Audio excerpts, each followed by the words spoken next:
जय हिंद मेरे प्यारे दोस्तों। मैं शुभम आप सबका स्वागत करता हूं इस वीडियो में, जहां पे हम लोग CSE 29 के क्वेश्चंस को डिस्कस करेंगे। अब देखिए, हमारा प्रोसेस वही सेम है जो 2023 से हमने देखा था। 2023, 22, देन 21 और 2020 में। तो सबसे पहले आपको अनसॉल्व PDF यहाँ पे जो है इसे ओपन करना है। खुद से उसका प्रिंट आउट लेके देखिए, सॉल्व करिए। अगर आप हिंदी मीडियम के हो तो हिंदी साइड, और इंग्लिश मीडियम हो तो इंग्लिश मीडियम वाले साइड के, ठीक है। एंड आफ्टर सॉल्विंग, जो भी मैंने मास्टर वीडियो सेशन में आपको टेक्निक बताई वो अप्लाई करके आपको सॉल्व करना है। और उसके बाद देखिए, आपको ये वीडियो एनालिसिस देखना है और अपनी जो भी गलतियां हैं उन्हें नोट डाउन करके, और जो भी वैल्यू एडिशन में बताऊंगा उसे आप जो है अपने खुद के जो भी नोट्स होंगे उनमें पुट ऑन कर दोगे। तो चलिए स्टार्ट करते हैं। देखिए, फर्स्ट क्वेश्चन है हमारा, हिस्ट्री से स्टार्ट हो रहा है, ठीक है। कहता मुगल इंडिया से रिलेटेड क्वेश्चन है। व्हाट इज द डिफरेंस और डिफरेंसेस बिटवीन जागीरदार एंड जमींदार? जागीरदार एंड जमींदार। अब मैं एक्सपेक्ट नहीं करता कि इतना माइन्यूट डिटेल इनका पता होना चाहिए, बट देखते हैं स्टेटमेंट क्या कह रहा है। सेकंड से पढ़ना चालू करते हैं। कहता है land assignment to jagirdar were hereditary and revenue right of zamindar were not hereditary, ठीक है। चलिए फर्स्ट देखते हैं। Jagirdar were holders of land assignment in lieu of judiciary and police duty, whereas zamindar were the holder of revenue right without obligation to perform any duty other than revenue collection. अब देखिए यहाँ पे सीधा जो है, यहाँ पे आप याद करिए जो 1990s की मूवी है, ठीक है, जिसमें एक क्रूएल ज़मींदार होता है और वो जनता के ऊपर बहुत ज़्यादा जो है यहाँ पे अत्याचार करता है, और उसकी जो भी जनरेशन्स होती है वो भी यहाँ पे जो है ज़मींदार कहलाती है। और आज भी जो है बहुत सारे लोग कहते हैं कि हमारा जो परिवार है वो ज़मींदार परिवार का था, ठीक है। मतलब उनके पास बहुत सारी ज़मीनें थी। और यहाँ पे अगर आप देखोगे तो ज़मींदार जो होता था, ज़मींदार का बेटा क्या बनता था? याद करिए, ज़मींदार का बेटा क्या करता था? छोटा ज़मींदार, जब तक ये मोटा ज़मींदार नहीं मर जाता, ठीक है। तो अगर इस हिसाब से अगर देखेंगे तो यहाँ पे ये सिस्टम तो मुझे हेरिडेटरी सा लग रहा है, हेरिडेटरी सा लग रहा है, ठीक है। और अगर ये हेरिडेटरी, तो ये सेकंड स्टेटमेंट क्या कह रहा है कि zamindar where not hereditary, simply हटाइए। फिर ये क्या कह रहा है कि zamindar were holder of revenue right, पैसा जमा करते थे without obligation to perform any duty other than revenue collection. और एनी ड्यूटी में यहाँ पे ऊपर क्या कह रहा है कि ये पुलिस ड्यूटी, जुडिशियल ड्यूटी यहाँ पे करते हैं। अब याद करिए वो मूवी, बुलंदी नाम की मूवी थी एक, बुलंदिया बुलंद ऐसा कोई था, जिसमें कौन थे? अनिल कपूर थे, ठीक है। अनिल कपूर, दादा ठाकुर ऐसा कुछ नाम था उनका। तो वहाँ पे हमने देखा कि ये जो बुलंदी के हीरो थे हमारे, ये ज़मींदार थे। और ये क्या करते थे? ये जुडिशियल डिसीजंस भी लेते थे कि किसी के अगर झगड़े हो गए घर में तो उनका जो है झगड़ा मिटाना, प्लस किसी पे अगर अन्याय हो रहा है तो उसको न्याय दिलाना, ठीक है। प्लस कोई अगर लॉ एंड ऑर्डर सिचुएशन आ रही तो उसमें जाके जो है काम करना। तो इस हिसाब से तो ये अगर मैं देखूँगी कि without obligation to perform any other duty. और ब्रिटिशर्स के टाइम पे भी अगर हम देखेंगे तो जो इंपॉर्टेंट कनेक्शन उनका होता था वो ज़मींदार के साथ ही होता था। तो एक प्योर, एक जो है ना कॉमन सेंस बेस्ड क्वेश्चन मुझे ये लगा, ठीक है। इस तरीके से हमें सोचना चाहिए था इसमें, ठीक है। और यहाँ पे आंसर क्या लगता है हमारा? D, neither 1 and 2। और देखिए यही सोच हमें जो है यहाँ पे इसी तरह से हमें जो है सोचना है, ठीक है। और यहाँ पे देखिए दोस्तों थोड़ी और चीज़ें कि जो जागीरदार होते हैं ना दोस्तों, ये लैंड असाइनमेंट इन्हें नॉन हेरिडेटरी होता था। और जागीर देखिए चेंज होती रहती थी, ठीक है। जागीर जो है चेंज होती रहती थी। तो यहाँ पे देखिए स्वैप कर दिया UPSC ने, ओके। बाकी ये तो हमने देख लिया ये गलत है। और ये देखिए मुगल इंडिया के टाइम पे ये बहुत फेमस जो थे, जागीरदारी क्राइसिस हमने देखा था। उसके बाद नेक्स्ट अगला क्वेश्चन हम देखते हैं। कहता with reference to land reform, देखिए दूसरा क्वेश्चन है लैंड रिफॉर्म से related. In independent India which one of the following statement is correct पूछ रहा है, ठीक है। कौन सा स्टेटमेंट करेक्ट है? तो देखिए 4 स्टेटमेंट है। अब इसमें हमें थोड़ा एलिमिनेशन और सारी चीज़ें लगा के जो है यहाँ पे देखना पड़ेगा क्या कह रहा है। अब ये 4 स्टेटमेंट पढ़ते हैं। The land reform permitted no exemptions to the ceiling limit, it resulted in cultivation of cash crop as a predominant form of cultivation. फिर देखिए the major aim of land reform was providing agriculture land to all the landless, ठीक है। Aim की बात कर रहा है। The ceiling law where aim at family holding and not at individual holding. अब यहाँ पे याद करिए दोस्तों, मास्टर वीडियो सेशन में मैंने आपको बताया था। अब देखिए लैंड रिफॉर्म, देखिए इंडिपेंडेंट इंडिया की एक गवर्नमेंट पॉलिसी थी जो कि एक इक्वल लैंड का जो है डिस्ट्रीब्यूशन चाहता था। तो यहाँ पे देखिए अगर हम देखेंगे कि land reform permitted no exemptions, देखिए किसी भी गवर्नमेंट स्कीम में एग्जेम्पशंस होते ही होते हैं। क्यों? क्योंकि इतनी ज़्यादा यूनिटी इन डाइवर्सिटी होती है और कहीं ना कहीं एग्जेम्पशन देना पड़ता है। कोई भी एक्ट हो, कोई भी लॉ हो, रूल्स हो, रेगुलेशन हो, वहाँ पे एग्जेम्पशन मिलता है। तो ये नो एकदम आउटराइटली यहाँ पे कह देना गलत है। सी देखिए, it is resulted in cultivation of cash crop. मुझे बताइए, लैंड रिफॉर्म यहाँ पे चल रहा है। लैंड रिफॉर्म में जो है हम देखते हैं कि यहाँ पे जो है सिक्योरिटी ऑफ टेन्योर देने की बात करते हैं, टेनेंसी रिफॉर्म की बात करते हैं, यहाँ पे जो है लैंड कंसोलिडेशन की हम बात करते हैं। और कैश क्रॉप कहाँ से आ गया? और प्रीडोमिनेंटली देखिए, अगर इस लैंड रिफॉर्म के बारे में इतना डिटेल में नहीं पता है तो ये वर्ड्स आप समझिए कि ये वर्ड डेलिबरेटली यहाँ पे पुट करे गए हैं इन स्टेटमेंट को गलत बनाने के लिए। Predominant form of cultivation, no exemptions. फिर ए देखिए क्या कहता है, a ceiling law where aim at family holding and not at individual holding. Ceiling मतलब क्या कि ऐसा बोल देंगे, हाइपोथेटिकली मैं बता रहा हूँ कि 10 एकड़ जो लैंड है एक परिवार रख सकता है, ठीक है। तो यहाँ पे परिवार के ऊपर अगर सीलिंग है और इंडिविजुअल के ऊपर नहीं है, ऐसा ही बोल रहा है, तो यहाँ पे लोग क्या करेंगे, अपने हर एक इंडिविजुअल अगर 20-20 एकड़ रखेगा तो ये तो फेल हो जाएगा ना, जो लैंड रिफॉर्म का एम है यहाँ पे। और बी क्या कह रहा है, बी को थोड़ा अच्छे से देखिए क्या कहता है, मेजर एम। यहाँ पे ये नहीं कहा कि the achievement, the major achievement, ऐसा नहीं कहा। अचीवमेंट मैंने कहा था कि गवर्नमेंट का एम जो है पॉलिसी का या फिर ऑब्जेक्टिव बहुत ज़्यादा यूटोपियन हो सकता है, बट उसका जब इम्प्लीमेंटेशन की बात आती है और जब उसके रिजल्ट की बात आती है तो 100% रिजल्ट लाना थोड़ा मुश्किल हो जाता है। कहता है कि एम ऐसा था कि providing agriculture land to all the landless, और ये मोस्ट पॉजिटिव यहाँ पे बात कर रहा है और यही हमारा आंसर है, ठीक है।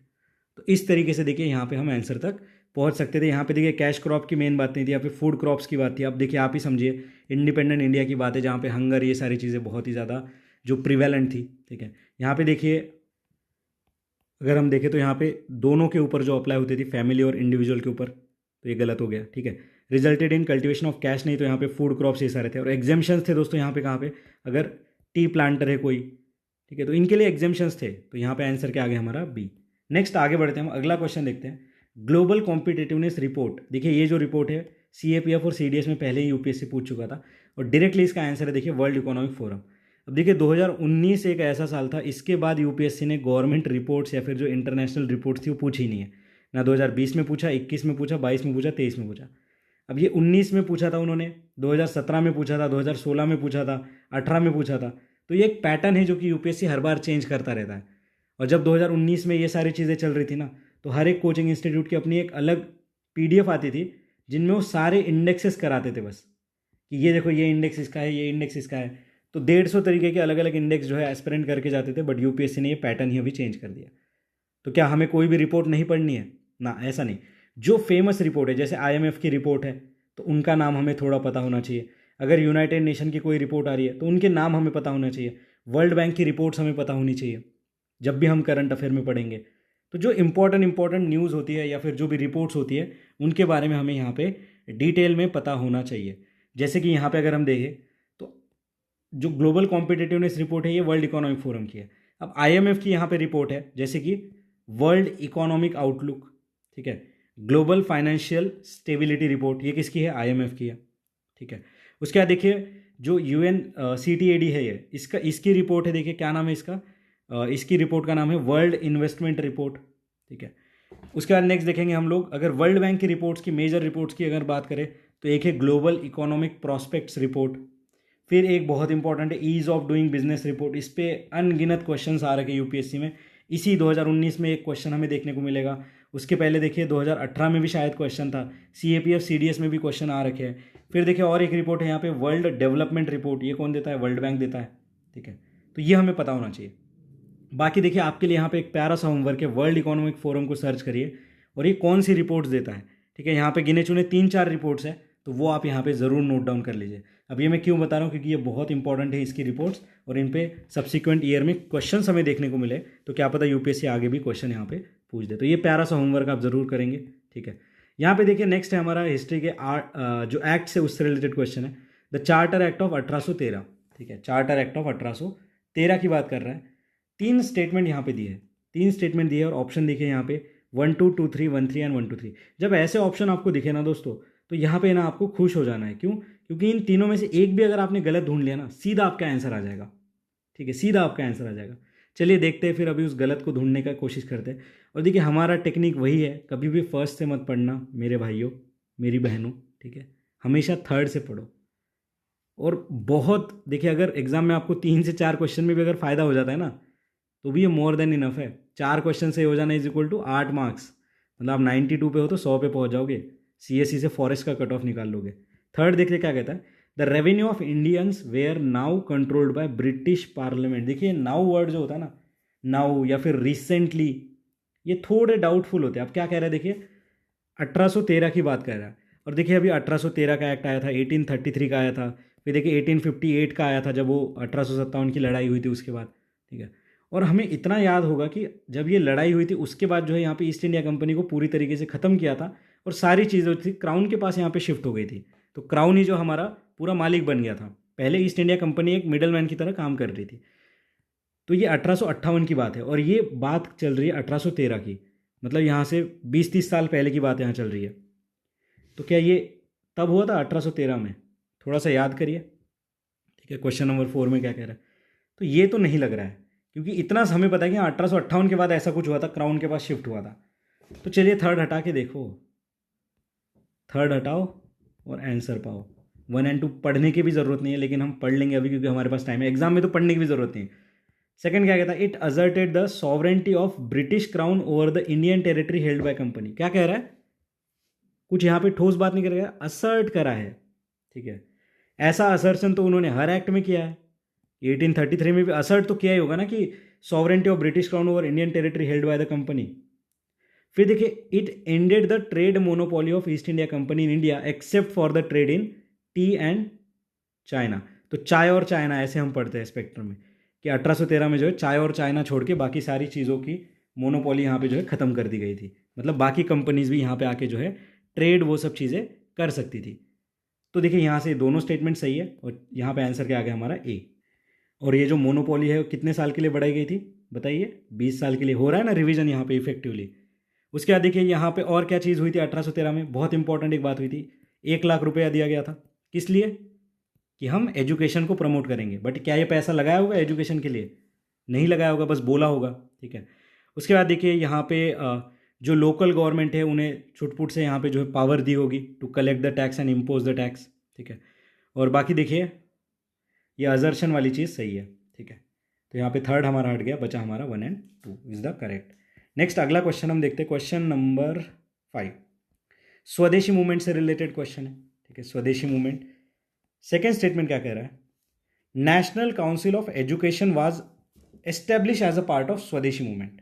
अच्छा, नेशनल काउंसिल ऑफ एजुकेशन बनाया गया ऐसा बोल रहा है, as a part of swadeshi movement.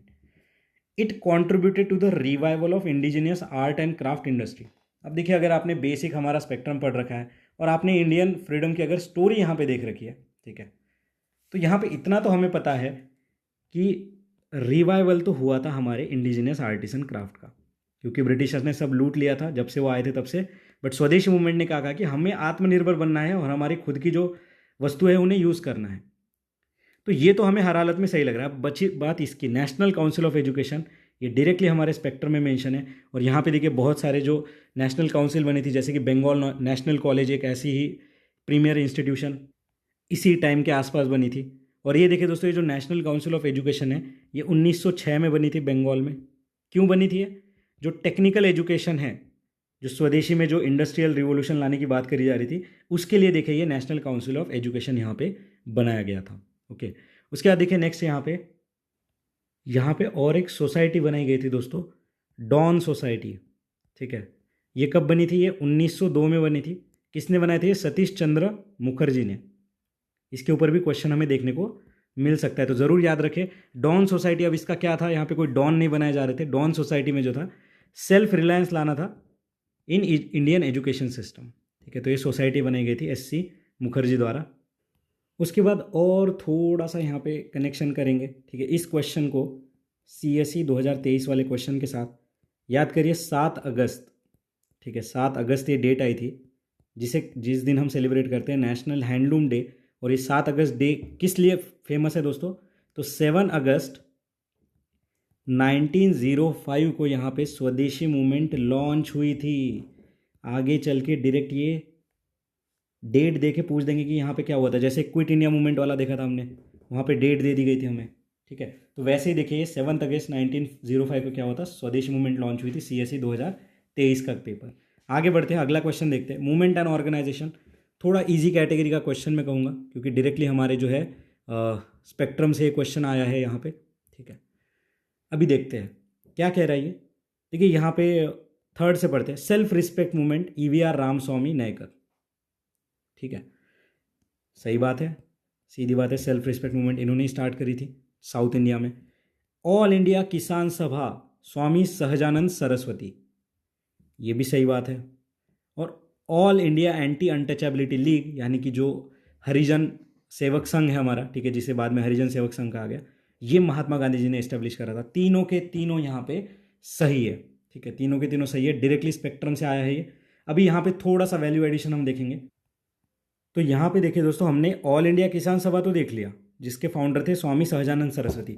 ऐसी एक दूसरी बॉडी थी अवध किसान सभा, अवध किसान सभा, इसके फाउंडर कौन थे, बाबा रामचंद्र। याद रखिए स्पेक्ट्रम में मेंशन है और क्वेश्चन आ रखे हैं, ठीक है। और यहाँ पे जवाहरलाल नेहरू भी इनके साथ थे। उसके बाद देखिए यहाँ पे, और यहाँ पे देखिए दोस्तों, ऑल इंडिया किसान सभा का ईयर भी आप याद रखिए 1936, ठीक है। और ये जो स्वामी सहजानंद सरस्वती है, इन्होंने 1929 में बिहार प्रोविंशियल किसान सभा भी बनाई थी। उसके बाद देखिए यहाँ, और एक पर्टिकुलरली क्वेश्चन भी आया था दोस्तों कि बिहार के गया डिस्ट्रिक्ट में, ठीक है, गया डिस्ट्रिक्ट में पीजेंट मूवमेंट को किसने लीड किया था, तो इनका नाम थोड़ा याद रख लीजिए, यादुनंदन शर्मा।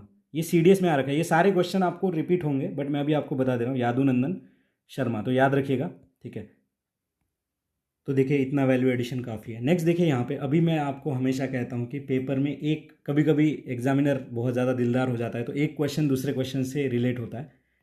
तो देखिए 2020 में भी मैंने आपको ऐसे बताया था, ठीक है, और शायद 2022 में भी हमने ऐसे देखा था। अब देखिए 2019 में, which one of the following is not a Harappan site, Chanhudaro, Kot Diji, Sohgaura, देसालपुर। इसमें देखिए मैं बता सकता हूँ कि चौहनदारो आप समझ सकते हो कि हाँ ये तो हरप्पन साइट थी, कोट दीजी भी एक हद तक आपने पढ़ रखा होगा, बट सोहगारो एंड देसालपुर, इनमें आप कंफ्यूज यहाँ पे हो सकते थे, ठीक है। तो देखिए इस ये ऐसा क्वेश्चन है कि अगर पता है तो पता है अब CND में। चलिए अभी अगर आप थोड़ा इसको होल्ड पे रख के अगर नेक्स्ट क्वेश्चन अगर यहाँ पे देखते हैं, क्या कह रहा है, in which one of the above relief sculpture inscription Ranyo Ashoka, that is king Ashoka, mention along with the stone portrait of Ashoka. Option देखिए इनमें क्या कहता है, कांगलहल्ली, सांची, शाहबाज गढ़ी एंड सोहगारो। अब थोड़ा सा जो है हमारा इंडिया का मैप यहाँ पे हम बनाएंगे, ठीक है, इस तरीके से कुछ, ये पाकिस्तान जो कि पहले इंडिया में ही था, ठीक है। अब हमारे जो अशोका भाई साहब थे वो यहाँ कहीं थे, इंडस वैली जो थी यहाँ गई थी हमारी, और आगे जाते जाते यहाँ तक आ गई होगी, ठीक है। इस ऑप्शन में चौथा ऑप्शन है डी, सोहगारो। देखिए मैं एक आपको बता रहा हूँ, सोहगारो कहाँ है ये सब बाद में देखेंगे, बट एक एग्जाम में किस तरीके से सोच सकते थे। तो सोहगारो अगर यहाँ कहीं है, अब अशोका, ठीक है, अब आप कहोगे अशोका रूल तो यहाँ तक था, तो एक मेनली अगर हम देखेंगे तो ये अशोका के कंटेक्स में भी क्वेश्चन पूछा गया, और इंडस वैली के कंटेक्स, अब इंडस वैली तो यहाँ तक नहीं थी, ठीक है। तो यहाँ पे अगर इस तरीके से हम सोचते, और एग्जामिनर ने जब 4 में से एक ऑप्शन कॉमन दिया है दोनों में, तो कुछ तो सोच समझ के दिया। और ये 8th और जो हमारा 7th वाला क्वेश्चन है ना, ये टफेस्ट क्वेश्चन है पेपर का, बनेगा तो बनेगा, नहीं तो नहीं बनेगा। और अगर इस हिसाब से अगर सोचते ना, तो एग्जामिनर ने ये जो एक टफेस्ट क्वेश्चन है ये ईजिली हमारे लिए यहाँ पे बना के दे दिया था कि चलो दोनों में से एक तो तुम एज अ बोनस यहाँ पे लेके जाओ और मज़े करो, ठीक है। और यही चीज़ वो देखना चाह रहा था कि आपको ये ट्रैप आप यहाँ पे पकड़ पा रहे हो या नहीं पकड़ पा रहे हो। तो देखिए यहाँ पे जो सोहगारो है दोस्तों, सोहगारा, ये अशोका का कॉपर प्लेट इंस्क्रिप्शन है, Ashoka copper plate inscription. Quote दीजिए देखिए अभी पाकिस्तान में कहीं सिचुएटेड है, ठीक है। उसके बाद देखिए चौहनदारो, ये भी देखिए अभी पाकिस्तान में। अब यहाँ पे देखिए चौहनदारो और लोथल, लिख लीजिए चौहनदारो और लोथल, ये दो जो जगह है ये किसके लिए फेमस थी दोस्तों, ये बीड फैक्ट्रीज के लिए फेमस थी, बीड फैक्ट्री, ठीक है। बीड क्या है, तो ये जो ज्वेलरी का टाइप होता है उसके लिए फेमस थी, चौहनदारो एंड लोथल, ठीक है। और देसालपुर ये कहाँ पे दोस्तों, ये गुजरात में सिचुएटेड है, ठीक है। और यहाँ पे देखिए एक पॉटरी मेकिंग साइट था, ये बहुत इंपॉर्टेंट, ठीक है, पॉटरी मेकिंग साइट था ये। और यहाँ पे देखिए टेराकोटा सील्स, ये सारी चीज़ें हमें देखने को मिली है।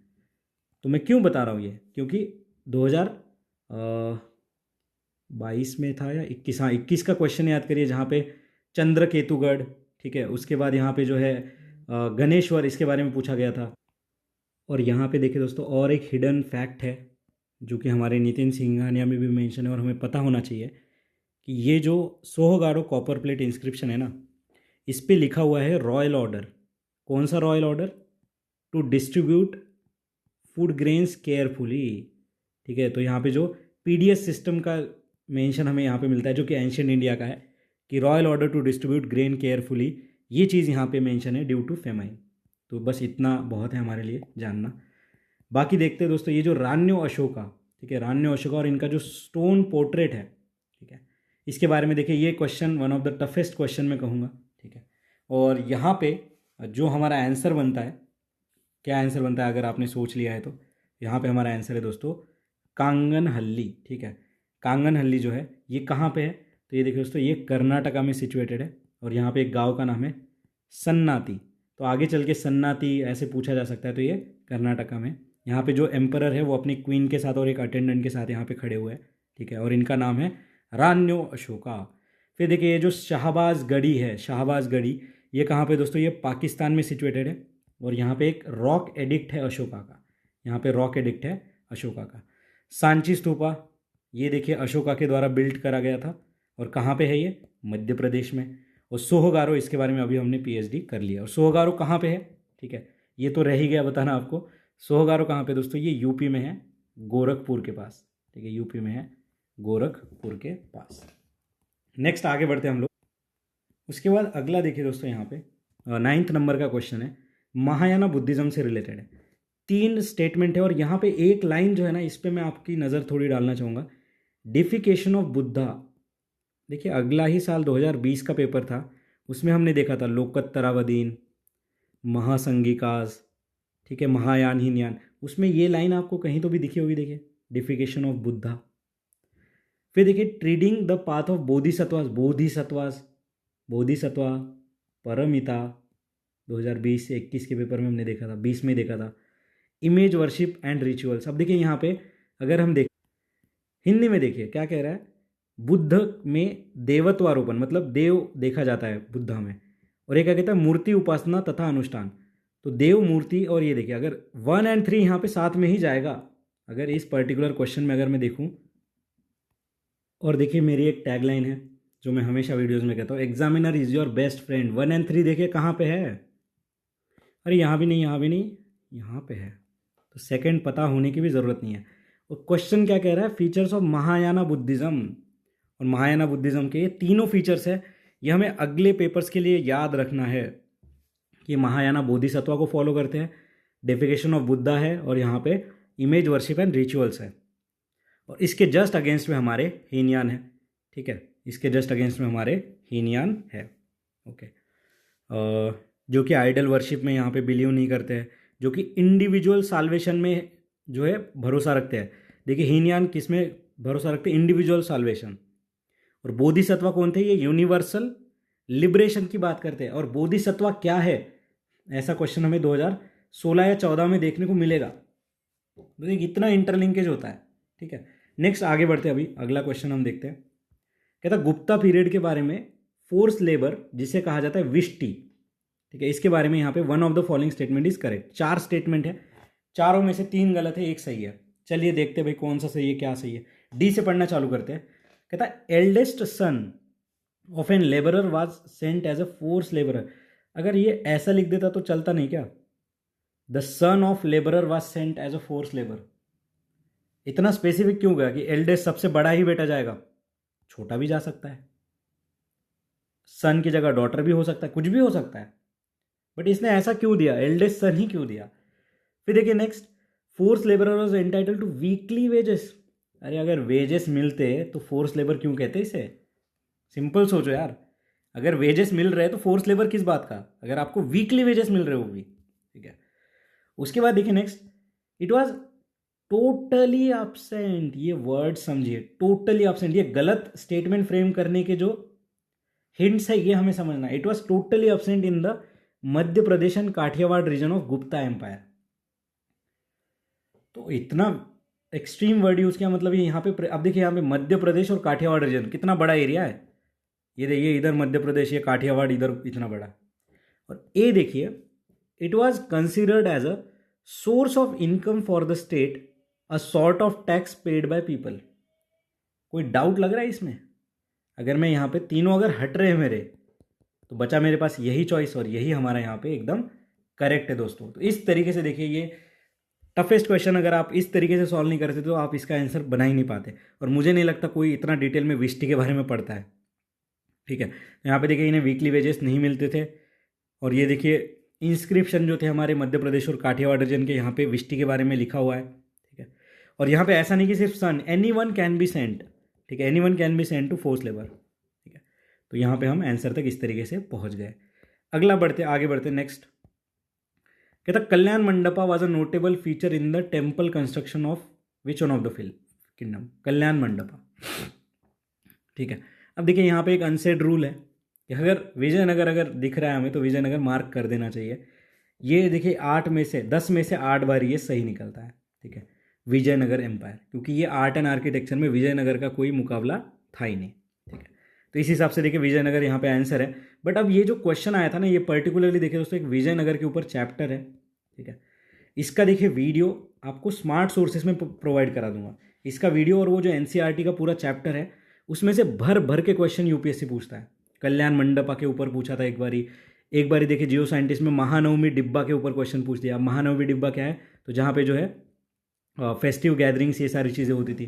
ठीक है, फिर देखिए कृष्णदेव राय इसके ऊपर पूछ लेंगे। मतलब विजयनगर के ऊपर घुमा फिरा के क्वेश्चंस यहाँ पे पूछे ही जाते हैं। ठीक है, विजयनगर के ऊपर यहाँ पे घुमा फिरा के क्वेश्चंस पूछे ही जाएंगे। अब विजयनगर के बारे में देखिए सिंपल सी कुछ इन्फॉर्मेशन है जो हम डेली बुक्स में पढ़ते ही है। देखिए हरिहर एंड बुक्का, ये 2 भाई थे। इन्होंने 1336 में देखिए ये स्थापना करी थी, 1336 में स्थापना करी थी। ठीक है, और देखिए ये जो किंग होते थे इन्हें रायास कहा जाता था। ठीक है, कृष्णदेव राया ऐसे इनके नाम बाद में पड़े थे। ठीक है, और यहाँ पे देखिए कल्याण मंडपा के बारे में हमने देख लिया। नेक्स्ट देखिए यहाँ पे जो रिवर थी, ठीक है, कौन से रिवर के किनारे पे ये बना था? हम्पी जो कैपिटल था इसका ये था तुंगभद्रा रिवर। अब ये याद रखिए, ये आपको अगले ही क्वेश्चन में हेल्प करेगा। ठीक है, नेक्स्ट देखते हैं अभी। उसके बाद देखिए दोस्तों ये चालुक्यास के बारे में हमें पता होना चाहिए। देखिए चालुक्यास जो थे इनकी जो डिनेस्टी थी ये पुलकेशिन। ठीक है, पुलकेशिन फर्स्ट ने 553 में एस्टेब्लिश कर दी। ईयर क्यों बता रहा हूँ? क्वेश्चन आ सकता है। एक ओवरऑल बोल देंगे कि 600 AD के आसपास कौन रूल कर रहा था, और क्या ऐसा क्वेश्चन हमने देखा है? 2023 में ही देखा है। होशालाज, यादवाज, ऐसे 2-3 ऑप्शन थे वहाँ पे। ठीक है, और इनकी जो कैपिटल थी दोस्तों वो थी वटपी। ठीक है, वटपी। और यहाँ पे देखिए बदामी चालुक्यास भी इन्हें कहा जाता है। ठीक है, बदामी चालुक्यास भी कहा जाता है, और ये कर्नाटक, महाराष्ट्र, गुजरात वाले रीजन में प्रोमिनेंट थे। तो इतना सफिशिएंट है इनके बारे में। नेक्स्ट देखिए, उसके बाद देखिए दोस्तों यहाँ पे चंडेलाज, इनके बारे में देखते थोड़ा। इनके जो फाउंडर थे ना दोस्तों, इनका नाम था नानू का। ठीक है, नानू का इनका नाम था, और नानू का नाम कहीं सुना हुआ सा लग रहा है क्या आपको? 2022 का वो क्वेश्चन याद करिए जहाँ पे 4 राजाओं के नाम थे, और उसमें से एक नाम था नानू का। वहाँ पे जय शक्ति ऐसे नाम थे। ठीक है, और ये देखिए बुंदेलखंड का जो मध्य प्रदेश रीजन है ना, वहाँ पे 830 AD के आसपास जो है इन्होंने अपना जो है डिनेस्टी एस्टेब्लिश करा था नानुका ने। ठीक है, उसके बाद नेक्स्ट देखिए यहाँ पे, और देखिए दोस्तों चंडेलास के बारे में बहुत इंपॉर्टेंट जो टेम्पल जो कि हम पढ़ते हैं, ठीक है, वो है खजुराहो टेम्पल। तो याद रखेंगे। ओके, उसके बाद देखिए राष्ट्रकूटा, और राष्ट्रकूटा के फाउंडर देखिए दोस्तों थे दंती दुर्ग, और क्या ईयर था यहाँ पे? 735 AD। तो इतनी इन्फॉर्मेशन सफिशेंट है हमारे लिए। ठीक है, कि आगे चल के अगर कोई क्वेश्चन आता है या फिर ईयर पूछा जाता है तो सफिशिएंट है। ठीक है, नेक्स्ट आगे देखते हैं हम लोग। अगला क्वेश्चन है, 3 स्टेटमेंट है, ऑप्शन देखते हैं। 1 ओनली, 1 2 3, 1 2 3। ठीक है, थर्ड से पढ़ते हैं हम लोग। The office of Mir Bakhshi came into existence during the reign of Khalji sultan of Delhi. Mir Bakhshi Mughals के टाइम पे थोड़ा फेमस हुआ था, ये हमने मेडिवल इंडिया में पढ़ रखा है। चलो ठीक है, नेक्स्ट देखते हैं। Iqta system of sultans of Delhi was an ancient indigenous institution. यार देखो, इक्ता सिस्टम, सुल्तान जो कि 1000 AD के आसपास आए थे, ठीक है, जो स्लेव डिनेस्टी थी, और ये एंशियंट इंडियन सिस्टम, एंशियंट यानी कि हमारा 1000-1500 BC की ये बात कर रहा है, तो कोई यहाँ पे मेल नहीं जम रहा है। ठीक है, फर्स्ट देखते हैं, in the revenue administration of Delhi Sultanate in charge of the revenue collection was amil. अब यहां पे अगर हम देखें इन तीनों में से आप बताइए सबसे ज़्यादा गलत कौन सा लग रहा है, सबसे ज़्यादा गलत कौन सा लग रहा है। देखिए दोस्तों, यहाँ पे मैंने बताया भी था आपको कि एंशियंट इंडिजिनियस इंस्टीट्यूशन है, इसका ओरिजिन एंशियंट इंडिया में, ऐसा कह रहा है। सेकंड हटाओ, एग्जामिनर आपका बेस्ट फ्रेंड है। अब बचा 1 और 3, ठीक है, 1 और 3। अब देखिए यहाँ पे रेवेन्यू एडमिनिस्ट्रेशन और आमिल, ठीक है, आमिल देखिए, आमिल, आमिर, ये वर्ड्स हमने मेडिवल हिस्ट्री में पढ़ रखे हैं, ठीक है। और यहाँ पे देखिए दोस्तों, ये स्टेटमेंट सही है और ये गलत है। मीर बख्शी जो है ये खलजीज के टाइम पे नहीं आया था, ये मुगल्स के टाइम पे आया था, मीर बख्शी, ठीक है। मीर बख्शी जो है ये मुगल्स के टाइम पे आया था, तो ये हट गया हमारा। और बचा देखिए ये सही है। और ये जो इक्ता सिस्टम है ना दोस्तों, ये इक्ता सिस्टम किसके टाइम पे आया था, तो याद करिए थोड़ा।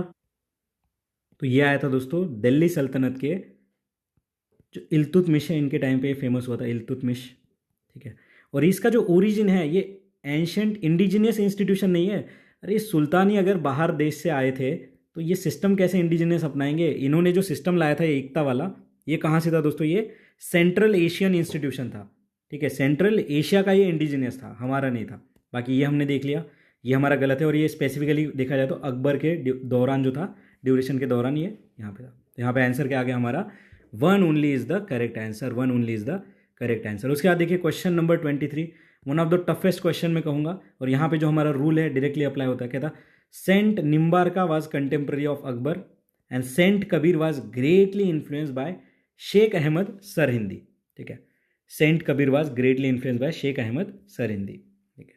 अब यहाँ पे देखिए कैसे एक्सट्रीम वर्ड्स यूज हुए, देखिए ग्रेटली इन्फ्लुएंस, और यहाँ पे है कंटेम्प्रेरी, ठीक है। यहाँ पे तो यहाँ पे हम डायरेक्टली इसका एक्सप्लेनेशन देखते हैं। देखिए सेंट निम्बार्क जो थे दोस्तों, यहाँ पे ये इनकी फिलॉसॉफी हमें पता होनी चाहिए दोस्तों। इनकी फिलॉसॉफी का जो नाम था वो था भेदा भेद फिलॉसॉफी, ठीक है, भेद अभेद फिलॉसॉफी, ठीक है। बाकी इसके देखिए डिटेल में हमें नहीं जाना है कि ये नॉन ड्यूअलिटी ड्यूअलिटी क्या होता है, क्योंकि हमें कोई फिलॉसॉफर यहाँ पे बनना नहीं है, ठीक है। इनके बारे में अगर और इन्फॉर्मेशन अगर हम देखेंगे तो ये देखिए वैष्णवाइट सेंट थे, बहुत इंपॉर्टेंट है, ठीक है। वैष्णवाइट सेंट थे, इन्हें क्या कह देंगे कि ये शैवाइट थे, तो नहीं, गलत हो जाएगा। दे आर, ये जो थे वैष्णवाइट सेंट थे। और ये देखिए तेलंगाना महाराष्ट्र वाले जो रीजन है, यहाँ पे ये अपना जो भी मैसेज है ऑफ फिलॉसॉफी ये प्रोपोगेट करते थे। और यहाँ पे ये कंटेम्प्रेरी नहीं थे दोस्तों अकबर के। इनका जो ईयर यहाँ पे जो भी डॉक्यूमेंट अवेलेबल है ये 13th सेंचुरी के आसपास थे, और अकबर हम सबको पता है कि ये जो है 16th सेंचुरी के आसपास थे, ठीक है। तो यहाँ पे ये गलत हो गया। उसके बाद देखिए नेक्स्ट स्टेटमेंट क्या कह रहा है, saint Kabir was greatly influence by Sheikh Ahmad Sirhindi. और देखिए ये हम एनसीईआरटी में या फिर भक्ति सूफी मूवमेंट में भी पढ़ते हैं कि सेंट कबीर को सबसे ज़्यादा जो इन्फ्लुएंस किया था, और ये डिसाइपल थे किसके, रामानंद जी के, ठीक है, रामानंद जी के, ठीक है। और यहाँ पे देखिए दोस्तों, ये जो रामानंद जी थे इनके बारे में एक बहुत ही सिग्निफिकेंट बात है कि जो साउथ इंडिया में जो हमारे भक्ति मूवमेंट स्टार्ट हुआ था उसे नॉर्थ इंडिया में लाने का जो क्रूशियल काम था ये रामानंद जी ने किया था। ये देखिए एक वैष्णवाइट स्कॉलर थे, वैष्णवाइट स्कॉलर थे नॉर्थ इंडिया के, ठीक है। और इन्होंने जो है भक्ति ट्रेडिशन को यहाँ पे जो है ट्रांसमिट किया था। और जो हमारे संत कबीर थे दोस्तों, ये निर्गुणा सेक्ट को बिलोंग करते थे, निर्गुणा सेक्ट को बिलोंग करते थे। और यहाँ पे अगर हम देखेंगे, अगर इनका टाइम लाइन भी अगर देखें तो संत कबीर देखिए 15th सेंचुरी के आसपास थे, और शेख अहमद सरहिंदी देखिए ये इस्लामिक स्कॉलर थे, ये 16th सेंचुरी में जो है देखे गए थे, ओके। और यहाँ पे अगर और डिटेल में हम इनके बारे में सर्च करते हैं तो देखिए इनका सिलसिला था दोस्तों नशकबंदी सिलसिला, ठीक है। तो नशकबंदी सिलसिला जो था हमारे सूफी मूवमेंट का, उनको इन्होंने लीड किया था।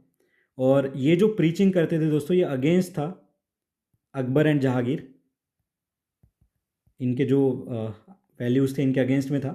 तो यहाँ पे देखिए जहांगीर ने इन्हें इम्प्रिजन भी करा था, ठीक है। तो ये जो सोर्सेस है विकीपीडिया की ये हमें बताते हैं, ओके। बाकी देखिए अगर देखा जाए तो शेख अहमद सरहिंदी ये कंटेम्पररी थे अकबर के। तो देखिए कैसे इंटरलिंकेज यहाँ पे इस्टेब्लिश हो रहा है। देखिए यहाँ पे अकबर दिया है और यहाँ पे शेख अहमद सरहिंदी दिया है। तो देखिए यहाँ पे स्वैपिंग वाला रूल भी हमें थोड़ा सा लग रहा है। इसका मतलब ये नहीं कि saint Nimbarka and saint Kabir यहाँ पे जो है ये कंटेम्प्रेरी हो जाएंगे, नहीं, ठीक है। बट थोड़ा सा स्वैपिंग या फिर थोड़ी ऐसी चीज़ जो है हम यहाँ पे नोटिस कर सकते हैं। तो यहाँ पे आंसर है हमारा डी, टफेस्ट क्वेश्चन कहूँगा मैं 2019 का। आगे बढ़ते हैं, नेक्स्ट देखिए ब्रिटिश कॉलोनियल रूल के बारे में 3 स्टेटमेंट है, और जब भी ऐसे ऑप्शन आते हैं तो हमें थोड़ा खुश हो जाना है। थर्ड से पढ़ना शुरू करते हैं। Consequent upon the breaking of salt law by Indian people, INC was declared illegal by colonial rulers. Normal सी बात कह रहा है, जब इतना बड़ा मूवमेंट तुम चलाओगे, साल्ट लॉ वाला जो सिविल डिसोबीडियंस मूवमेंट है, तो यहाँ पे इलीगल डिक्लेयर करना तो एक छोटी सी बात है। चलो ठीक है, सेकंड देखते हैं। सेकंड क्या कह रहा है, the Lord Chelmsford war conference, Mahatma Gandhi did not support the resolution of recruiting Indians for world war. तो देखिए जो गांधी जी थे, इन्होंने जो सपोर्ट नहीं किया था for resolution for recruiting Indians for world war. ठीक है, फर्स्ट देखते हैं, Mahatma Gandhi was instrumental in the abolition of system of indenture labour.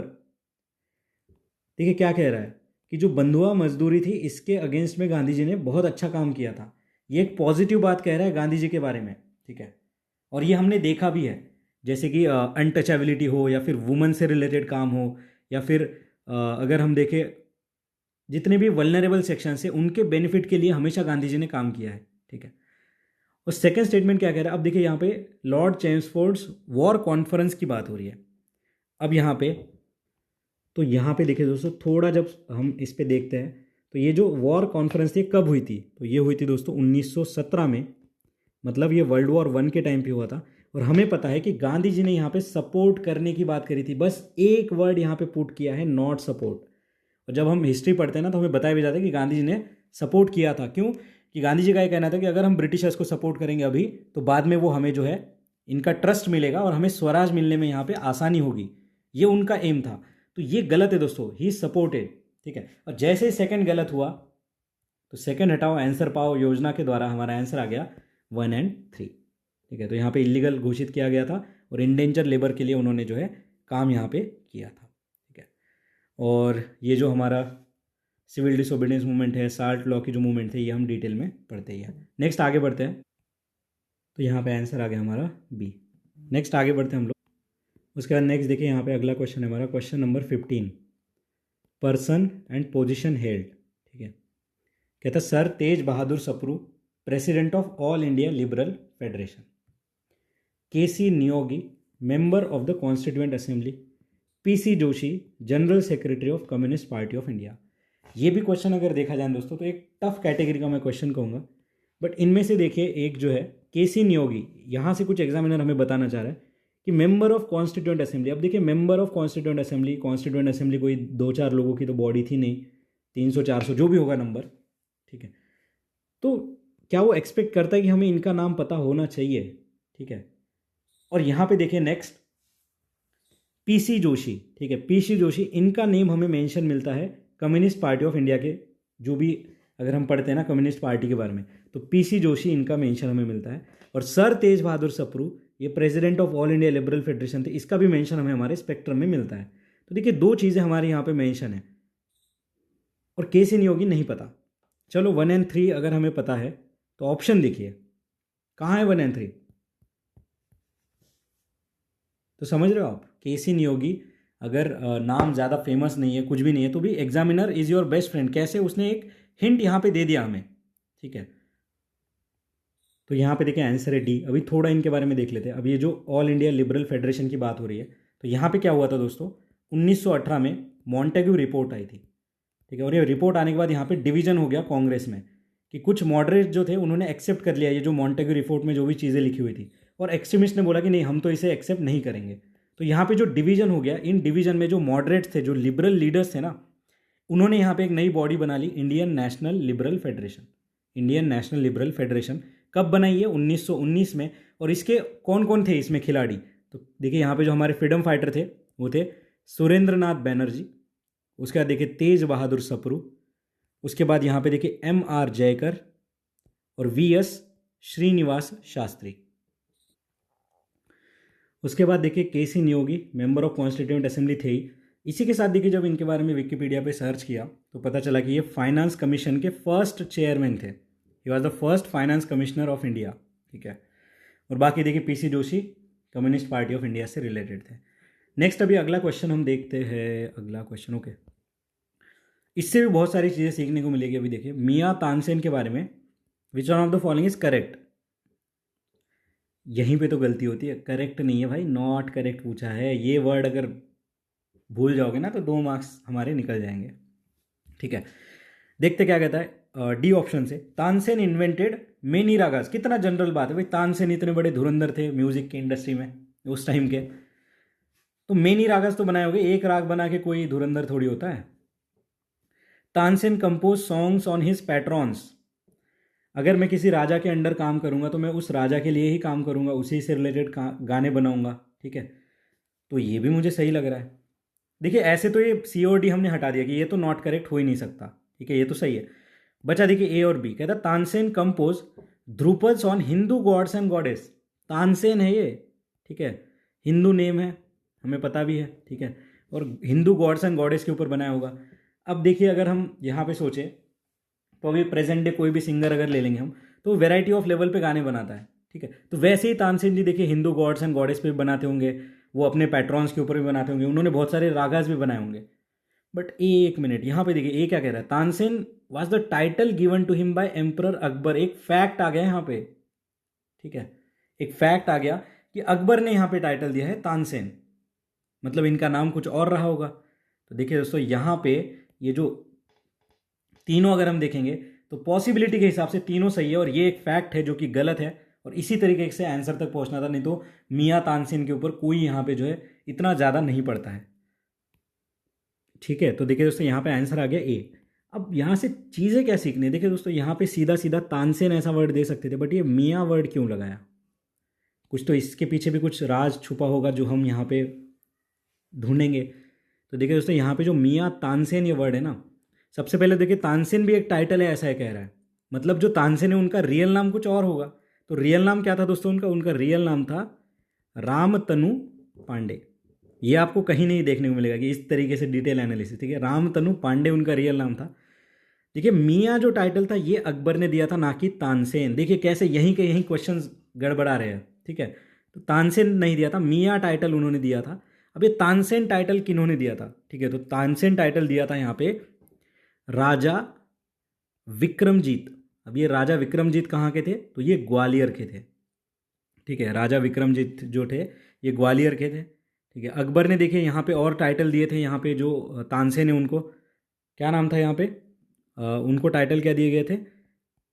कंठ भरन वाणी विलास।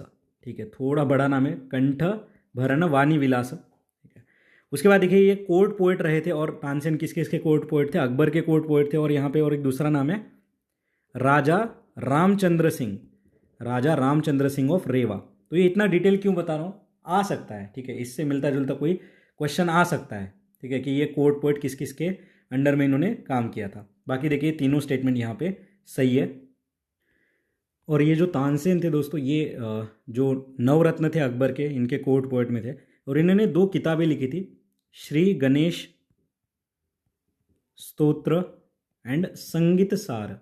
ठीक है, संगीत सार। अब देखिए श्री गणेश हिंदू गॉड, ठीक है, रागाज में देखिए संगीत सार, ये सब आ गया यहाँ पे। ओके, तो देखिए इस तरीके से देखिए हमने यहाँ पे 360 डिग्री में इस क्वेश्चन को जो है सीखा है। नेक्स्ट देखते हैं, the Mughal emperor who shifted emphasize from illustrated manuscript to album and individual portrait. ये देखिए दोस्तों डायरेक्टली PYQ उससे रिपीटेड क्वेश्चन है। और जब भी यहाँ पे इंडिविजुअल पोर्ट्रेट या फिर पेंटिंग ऐसी अगर बात आए ना, तो पेंटर जो था मुगल डिनेस्टी में एक ही था, जहांगीर। ठीक है, पेंटर जो था वो था जहांगीर। अब अकबर के बारे में देखिए हमने एक देखा था योग वशिष्ठ। देखिए योग वशिष्ठ जो कि निज़ामुद्दीन पानीपति ने यहाँ पे ट्रांसलेट किया था। कब आया था? 2022 में आया था। देखिए, और अकबर ने देखिए यहाँ पे एक ट्रांसलेशन डिपार्टमेंट भी था इनके अंडर में। ठीक है, एक ट्रांसलेशन डिपार्टमेंट भी था, तो ये भी क्वेश्चन आ सकता है। उसके बाद अगर हम आगे बढ़ेंगे और यहाँ पे इस पर्टिकुलर क्वेश्चन में, तो जहांगीर देखिए इनका हमने देखा कि मुगल स्कूल ऑफ पेंटिंग में इनका बहुत इंपॉर्टेंट की रोल था। ठीक है, हुमायूं देखिए एक बाबर के बाद देखिए हुमायूं ने यहाँ पे रूल किया था, और यहाँ पे हुमायूं का बैटल भी हुआ था शेर शाह सूरी के साथ। ठीक है, चौसा और कन्नौज ये जगह पे। उसके बाद नेक्स्ट देखिए अकबर के बारे में, यहाँ पे दीन ए इलाही हमें पता होना चाहिए, दीन ए इलाही, सुल ए कुल। ठीक है, ये हमें पता होना चाहिए। फिर अकबर ने देखिए इबादत खाना यहाँ पे शुरू किया था। तो ये सारे जो वर्ड मैं बता रहा हूँ ना, ये एक स्पेसिफिक क्वेश्चन है जो आगे हमें देखने को मिलेंगे। ओके, उसके बाद नेक्स्ट देखते हैं। ठीक है, फिर शाहजहां के बारे में देखिए, एक इंपॉर्टेंट पॉइंट है जो कि पता होना चाहिए कि एक ट्रैवलर थे तैवर्नियर, ठीक है, फ्रैंकोइस तैवर्नियर, ये इनके रेन के टाइम पे यहाँ पे आए थे। बाकी इतना ही इंपॉर्टेंट है। आगे नेक्स्ट क्वेश्चन हम देखते हैं कि विच one of the following national park lies completely in the temperate alpine zone. Temperate alpine zone यानी कि बहुत ज़्यादा ठंड होगी यहाँ पे, ऐसा कुछ हमें देखने को मिल रहा है। अब चलिए, हमारा जो फंडा है, सबसे पहले मैप पे इसे प्लॉट करते हैं इन सारी जगहों को। ठीक है, मानस नेशनल पार्क यहाँ का ही होगा, 2020 में हमने देखा था, आसाम के आसपास है कहीं। नामदफा नेशनल पार्क, ठीक है, नामदफा नेशनल पार्क कहाँ पे? अरुणाचल प्रदेश में, ये हमें पता होना चाहिए। ठीक है, नामदफा नेशनल पार्क अरुणाचल प्रदेश में है।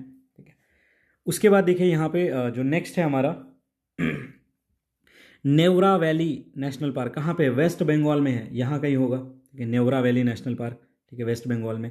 और बचा हमारा क्या लास्ट में? वैली ऑफ फ्लावर्स, जो कि है उत्तराखंड में सिचुएटेड। अब देखिए यहाँ पे ये तीनों हैं यहाँ पे हमारे, ठीक है, यहाँ पे, और एक है यहाँ पे उत्तराखंड में। टेम्परेट अल्पाइन की बात हो रही है, यानी कि यहाँ पे टेम्परेट यानी हिमालयाज़ में जाना पड़ेगा क्योंकि बहुत ज़्यादा ठंड होगी यहाँ पे। ठीक है, और अल्पाइन जोन की बात हो रही है, यानी कि यहाँ पे बड़े बड़े पहाड़ हमें लगेंगे क्योंकि हाइट के ऊपर ही जो अल्पाइन वेजिटेशन हमें देखने को मिल जाता है। ठीक है, तो यहाँ पे अगर ये अगर हम देखेंगे तो कहाँ पे हमें मोस्ट प्रोबेबली मिल सकता है?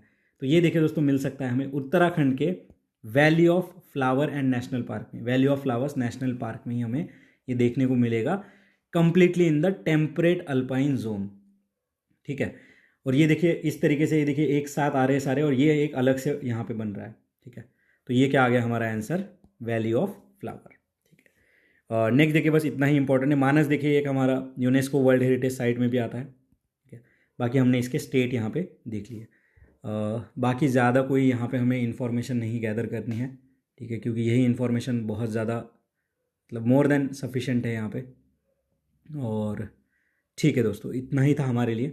नेक्स्ट देखिए, अगला क्वेश्चन है, थोड़ा इजी कैटेगरी का मैं क्वेश्चन कहूँगा। Atal Innovation Mission was set up under, तो देखिए सीधा सीधा इसका आंसर है नीति आयोग का इनिशिएटिव था। ये करंट अफेयर बेस्ड क्वेश्चन था और बहुत ज़्यादा न्यूज़ में था। अटल इनोवेशन मिशन नाम से पता चल रहा है, स्टार्टअप इंडिया, इनोवेशन, इनके बारे में यहाँ पे चीज़ें डिस्कस करी गई थी, अटल इनोवेशन मिशन।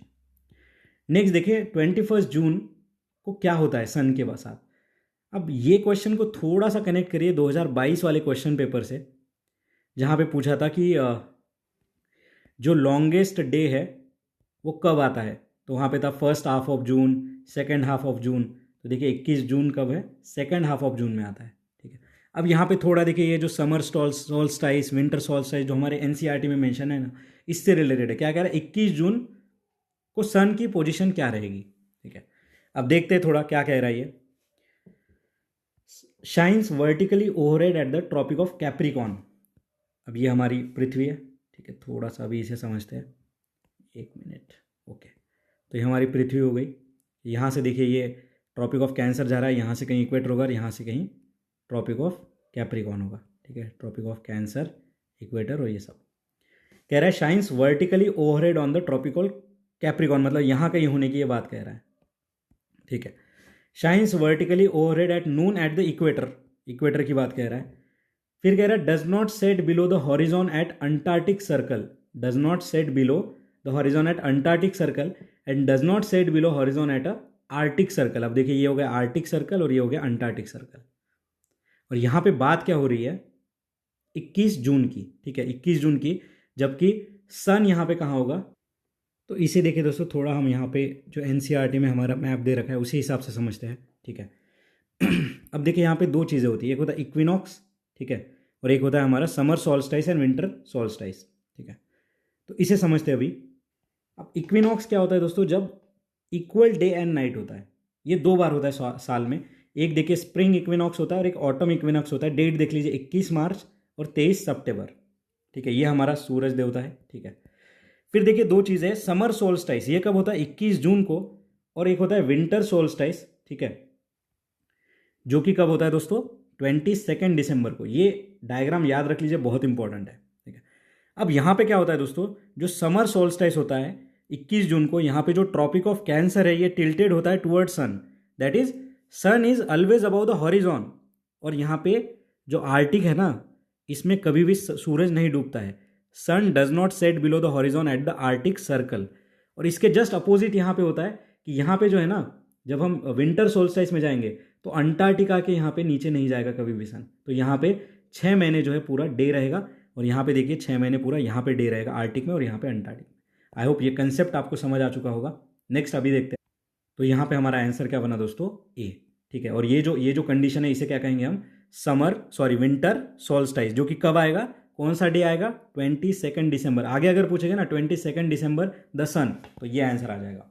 ठीक है, तो बस अभी नेक्स्ट वीडियो में हम अगले क्वेश्चन देखते हैं। तब तक के लिए पढ़ते रहिए, मुस्कुराते रहिए, मिलते हैं ब्रेक के बाद। धन्यवाद।